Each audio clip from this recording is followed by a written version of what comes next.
সর্বপ্রথম হযরত বায়াত করবেন। আমরা যারা বায়াত হওয়ার নিয়ত করেছি অথবা আগে বায়াত হয়েছি, এখন তওবার নিয়তে বায়াত হব অথবা নতুন ভাবে বায়াত হব, হযরত প্রথম বায়াত করবেন, এরপরে তাকরীর পেশ করবেন।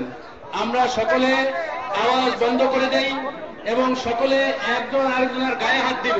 এখান থেকে একটা রুমাল দেওয়া হবে, যেটা একজনে দুইজনে ধরবে বলে, এরপরে বাকিরা সকলে একজন আরেকজনের পিঠে হাত দিব। তাহলেই কি হয়ে যাবে? হযরতের হাতে হাত দেওয়া হয়ে যাবে। আসলে হযরতের হাতে হাত দেওয়া নয়, ইন্নামা ইউবাইউনাকা ইউবাইউনাল্লাহ। হে নবী, আপনার হাতে যারা বায়াত হচ্ছে তারা আল্লাহর হাতে বায়াত হচ্ছে। সুতরাং আমরা সকলে আজকে শাহ আহমদ শফির হাতে বায়াত হচ্ছি না, আল্লাহর হাতে বায়াত হচ্ছি।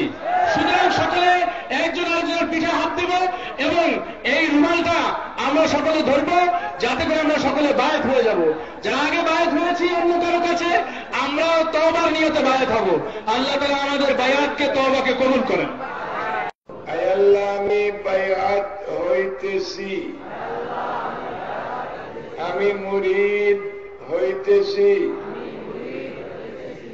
মৌলভী শফির হাতে হাত দিয়া, চার খানদানের উপর চিশতিয়া সাবরিয়া খানদান, চিশতিয়া নিজামিয়া খানদান, নকশবন্দিয়া খানদান, আব্দুল কাদের জিলানী, বরফি শাহ কাদরিয়া খানদান, সোহরওয়ার্দিয়া খানদান। আয় আল্লাহ, এই চার খানদানের মধ্যে যত বুজুর্গানে দ্বীন আছে, যত আউলিয়ায়ে কেরাম আছে, এদের উসিলায়, এদের তোফাইলে আমার বায়াত কবুল করেন, আমার তওবা কবুল করেন। আমি অঙ্গীকার করিতেছি, আমি চুক্তিনামা লেখিয়া দিতেছি, আমি আমার এই জীবনে মিথ্যা কথা বলিব না, চুরি করিব না, ডাকাতি করিব না। আয় আল্লাহ, আমি যা যা ওয়াদা করিলাম আমার জীবনের শেষ নিঃশ্বাস পর্যন্ত এই ওয়াদাগুলোর উপর অটল ভাবে থাকিতে পারি মতো আমাকে তৌফিক দান করেন। পীর মুরিদি বা তাসাউফ এগুলি এক ধরনের বৈরাগ্যবাদ। ওই বৈরাগ্যবাদটাই বিভিন্ন রূপে রূপান্তরিত ইসলামে ঢুকে গেছে। এই জন্য আপনি যে বলেন একজন হাক্কানি পীর, একজন হাক্কানি পীরকে হাক্কানি হতে হলে পীর মুরিদি আগে ছেড়ে দিতে হবে।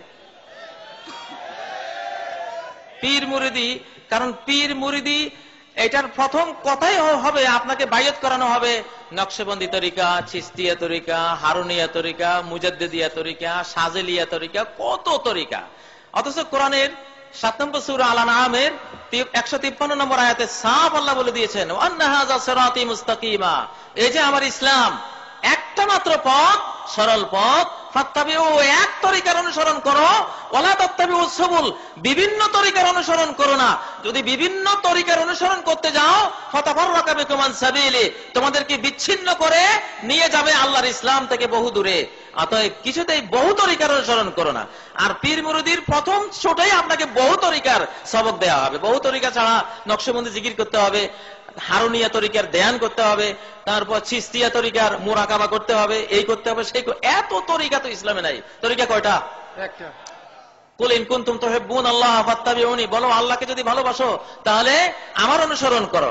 আসলে বিশ্বব্যাপী পুরোহিত, পীর, ব্রাহ্মণ, ঠাকুর, পোপ, ফাদার, এসব ধর্ম নিয়ে যারা স্টক ব্যবসা করে, ধর্মকে মনে করে এটা আমাদের স্টক মাল, এটা নিতে হলে আমাদের থেকে নিতে হবে। আমাদের মিডিয়া ছাড়া কেউ আল্লাহ পর্যন্ত যাইতে পারবো না। নাউজুবিল্লাহ মিন জালিক। ইসলামের সবচেয়ে বড় সৌন্দর্য হলো যে ইসলাম বলছে আল্লাহ পর্যন্ত পৌঁছতে তোমার কোনো ভায়া মিডিয়ার দরকার নাই, সরাসরি পৌঁছবে, সরাসরি সেজদা করবে আল্লাহকে, সরাসরি রুকু করবে আল্লাহকে, সরাসরি হাত বেঁধে হাত জোড় করে আল্লাহর সামনে দাঁড়িয়ে যাবে, সরাসরি প্রেয়ার জানাবে, প্রার্থনা জানাবে কার কাছে? আল্লাহর কাছে। কোরআনে কারীমের সূরা আল বাকারার 186 নম্বর আয়াতে কি সুন্দরভাবে আল্লাহ বুঝিয়েছেন, ওয়াইজা সাআলাকা ইবাদি আন্নী ফাইন্নী করিব, আমার বান্দারা যদি আমার সম্পর্কে তোমাকে প্রশ্ন করে তাহলে আমি তো কাছেই। দেখুন কোরআনে প্রায় 13 বার প্রশ্ন এসেছে বিভিন্ন মাসলা বিধান সম্পর্কে। সব জায়গাতে আল্লাহ বললেন ফাকুল ইয়াসআলুনাকা আনিল আহিল্লা কুল হিয়া মাওয়াকিতুল লিন্নাস, তারা প্রশ্ন করছে তোমাকে চাঁদ সম্পর্কে, তুমি বলো চাঁদ হলো মানব জাতির সময়ের ইন্ডিকেটর, এটা দিয়ে তারা সময় নির্ণয় করবে। তুমি বলো, সব জায়গাতে তুমি বলো, তুমি বলো, তুমি বলো। আল্লাহ মুহাম্মদুর রাসূলুল্লাহ সাল্লাল্লাহু আলাইহি ওয়াসাল্লামকে দিয়ে বলিয়েছেন। কিন্তু আল্লাহর জাত সম্পর্কে যখন প্রশ্ন এসেছে, আমার বান্দারা যখন আমার সম্পর্কে প্রশ্ন করে, তখন আল্লাহ বলেননি ও মুহাম্মদ তুমি বলো যে আমি কাছে। এখানে তুমি মাইনাস করে দিয়েছেন। আল্লাহ তার আর বান্দার মাঝখানে কোনো মিডিয়া রাখেন নাই, এমনকি মুহাম্মদুর রাসূলুল্লাহকে রাখেন নাই। বললেন সরাসরি ওয়াইজা সাআলাকা ইবাদি আন্নী ফাইন্নী করিব, বান্দারা যদি আমাকে আমার সম্পর্কে তোমাকে প্রশ্ন করে তো আমি তো কাছেই। উত্তরটা সরাসরি কে দিচ্ছেন? আল্লাহ নিজে দিচ্ছেন। এটা বুঝালেন যে বান্দার আর আমার মাঝখানে কোনো মিডিয়া নাই। সব পীরই হচ্ছে ভণ্ড। ইসলামে আমাদের কাছে হক্কানি পীর আর ভণ্ড পীর দুই ভাগ নেই। যেমন বিদাতের দুই ভাগ নেই, তেমন পীরতন্ত্রের দুই ভাগ নেই। ভালো করে মনে রাখবেন। আর শুধু আমাদের কাছে না, কোরআন এবং হাদিসের কথা বলছি, আল্লাহর কসম করে বলছি, কোরআন এবং হাদিসে হক্কানি পীর আর সত্য পীর আর মিথ্যা পীর, হক্কানি পীর আর ভণ্ড পীরের এই ভাগ কোথাও নেই ইসলামে। ভালো করে শুনে রাখুন। আর আল্লাহর কাছে কালকে আমাদের জবাবদেহি করতে হবে। এরপরেও যদি বলে যে না হক্কানি পীরও আছে বাংলাদেশে, এক শ্রেণীর আলেমরা নিজের দুনিয়ার ব্যবসা চালানোর জন্য বলছেন না না আমরা সব পীরের কেন বিরোধী হব, হক্কানি পীর আছে, দুনিয়াতে আছে। কোথা থেকে আছে? যেটা ইসলামে নেই সেটা আছে কোথায়? পীরতন্ত্র ইসলামে নেই, তাসাউফ নেই, এই পীর মুরিদির ব্যবসা নেই, তাহলে হক্কানি পীর কর্তৃক হয়ে গেল। আপনাকে মাসলা মাসাইল জানতে হবে, ইসলামিক সমস্যার সমাধান নিতে হবে। আল্লাহ বলছেন কোন আলেমকে জিজ্ঞাসা করে নাও। দাম্মাম আছেন, দাম্মামে ভালো আলেমকে জিজ্ঞেস করুন। রিয়াজ আছে, রিয়াজে ভালো আলেমকে জিজ্ঞেস করুন। বাংলাদেশে গেছে, বাংলাদেশে ভালো আলেমকে জিজ্ঞেস করুন। আমেরিকা ইউরোপ চলে যাবেন, সেখানে ভালো আলেম খোঁজ করুন। যার সাথে যেখানে যোগাযোগ সম্ভব হচ্ছে ফাসআলু আহলা যিকরি ইন কুনতুম লা তা'লামুন, না জানা থাকলে যাদের কাছে জ্ঞান রয়েছে দিনের তাদেরকে জিজ্ঞাসা করে নাও। কিন্তু একজন আপনার আধ্যাত্মিক রুহানি আপনার থাকবে, পীর থাকবে, আর তার অন্ধ অনুসরণ করতে হবে, মাঝে মাঝে জিয়ারত করতে হবে, তার জন্য উপঢৌকন হাদিয়া অথবা পাঠাইতে হবে, নজর নিয়াজ পাঠাইতে হবে, এসব ইসলামে নেই। এগুলি হচ্ছে বিদআত, এগুলি হচ্ছে গুমরাহির কারণ।